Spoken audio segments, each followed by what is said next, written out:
Hey guys, Bicepump here, bringing you another War Within Alpha update video. We have some updates to the hero talent trees, some tuning there, as well as some new talents that we're going to talk about, and some just one talent swap. As always, let's just have a look at exactly what has changed, what the impact is, and so on. So, first of all, we have some tuning to our hero talents. So for Deathbringer, which is the Frost/Blood one, we had a wave of souls damage increased by 50% and Exterminate second scythe damage increased by 50%. I think this specifically is trying to make that hero talent tree a bit more AoE oriented, because it did lack in that department previously. So just to reiterate, we have wave of souls. So whenever you use your Reaper's Mark, it calls 4 bursts of Shadow Frost energy and back, dealing 10k frost damage both ways to all enemies caught in this path, right? So essentially, when you use your main ability, you get some extra damage. That has been buffed. We also have this Exterminate second scythe. That was also an AoE bit. Strikes all enemies around your target. So again, another AoE buff. So quite simply, just making that talent tree a bit more AoE oriented. For the Rider of Apocalypse, we have loads of buffs. This essentially just buffs the damage of the pets we summon. So you can see like Mogran's Heart Strike damage increase, Trollbine's Obliterate, yada yada yada, right? You get the idea. They just went along and just buffed the raw damage that the Horsemen actually do. I didn't know this, but the Horsemen themselves have like abilities that reflect the Death Knight abilities. So like, you know, we've got Heart Strike, Obliterate, Skirt Strike, and Death Call. Those are the actual abilities that they use. So that's quite interesting. All right, for Ascend line, we have an update to Incite Terror. I believe this previously increased the duration of the buff you get from a Vampiric Strike, which didn't quite make sense because refreshing the buff, put it to 20 seconds to getting an extra duration top of that didn't actually do anything. So then I updated that to be helpful. So it says Vampiric Strike, Heart Strike, and Skirt Strike cause your target to take 1% increased shadow damage up to 5% for 15 seconds. And Vampiric Strike benefits 300% more from this effect. So essentially you get some extra shadow damage, and when you hit Vamp Strike, it just takes that and multiply by 3 and get that benefit. So if you were up at 5% increased shadow damage, I believe that Vampiric Strike would then deal 15% more damage. That's it. Nothing too exciting, to be honest. These hero talent trees wasn't the main part to be excited about this update, but you know, some buffs, some AoE to Deathbringer, some raw damage to the riders, and a fixed talent in Ascend line. I think that's the summary. Now, we have some new talents for our Frost and Unholy. So Frost has received one new talent, which now fits into a spot which previously had, like, you know, there's going to be a talent here soon. And it is called Hyperpyrexia, which I'm sure actually means something special if you are a doctor. Anyway, it sits right in front of Breath and Gosa. Your runic power spending abilities have a chance to additionally deal 30% of damage dealt over 4 seconds. This essentially just means that you pick this and it says, well, everything you spend runic power on deals 30% more damage. So it significantly shifts how your damage profile looks like from rune spending abilities to runic power. And, you know, it's quite obvious that it sits before Breath, because Breath is all about spending runic power to deal damage. So, you know, that's a pretty cool one. I like how it's kind of like, you know, it's a very simple spell, but I think it has a profound impact in how you value things. So if you pick this up, you know, Glacial Advance will deal more damage as well.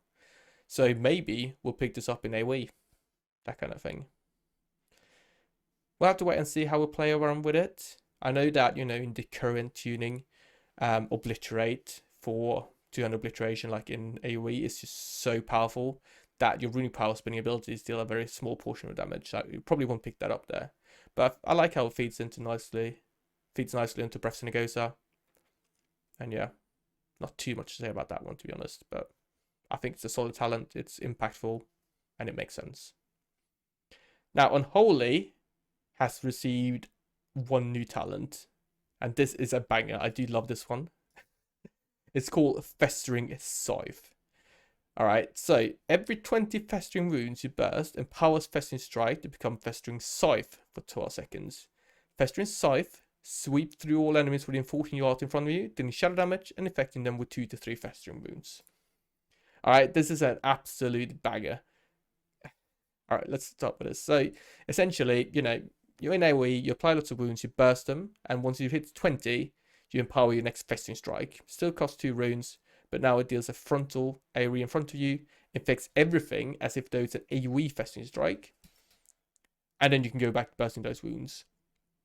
The interesting part here is that you get this feedback loop where, you know, you burst lots of wounds, which then gives you the ability to build more wounds, which can then burst them again. And if in a big pool, right, this Festering Scythe is generate an absolute ton of wounds. I'm going to talk a little bit about this. You can see in the background playing, right, there's just so much wound generation in the tree, and there's such a strong feedback loop because, you know, you're generating loads of wounds, you're bursting them all, which gives you the ability to generate even more, and it just keeps on going. And you kind of, you know, end up in a scenario where I think in a big pool, you're going to go Festering Scythe, and then you're going to have Epidemic bursting wounds, and you're going to have Skirt Strike. You're going to press those a couple times, and then you're going to use Festering Scythe again, and then you're going to burst those, and then Festering Scythe again, and so on. It's really insane. Just look at this, right? On a 5 targets, only 5 targets, the number of wounds this generates is 12.5, which is almost sufficient to trigger it back again. Right? So that's pretty insane. Right, let's see. How many targets do you actually need to essentially generate as 20? Right, so at 8 targets, right, which is not that big of a pool, Festering Scythe generates on average 20 wounds. And then you burst those, and then you can generate them again, and so on. Whew, it's a banger. I think I've talked about this previously, but the way the tree currently looks, there's just such a huge amount of abilities that allow you to generate wounds frequently. I think we are getting a bit over flooded when it comes to the amount. So we have Festering Scythe, we have Vile Contagion, we have Pestilence, we have Infected Claws, and now we also have Erase Abomination. All of those join together to generate just loads of wounds, and we're struggling to burst them in a timely manner. It's a bit tricky in the alpha because it lags a bit, but I did feel a little bit overwhelmed when I was playing with, but God, it felt powerful. Another issue is that this takes up a lot of talent points. I do think in reality, you probably wouldn't pick up all these wound generators because you don't need them to, you know, you might not need Vile Contagion. Honestly, when I played Vile Contagion, it felt a bit weird because you had struggled to even burst the wounds you had up. So when you pressed Vile Contagion, you had already wounds on the targets. And then you're like, well, hang on. I'm just going to overcap on wounds now. But it was also a bit unrealistic. In a true pool, you would initiate and Vile Contagion would come out quite early in the pool, which means that, you know, you wouldn't have it ready for the next pool and you wouldn't get this weird kind of overlap issues. So we'll see. Anyway, there's not enough talent points to kind of pick up everything you want because there's so much good stuff. You know, you want Defile, you want Ebon Fever, you want Bursting Source, you want all of that kind of stuff. And you also want to get like Doom Bidding to get your Magi, which then you have to path through like Call of Devastation. That feels weird, honestly.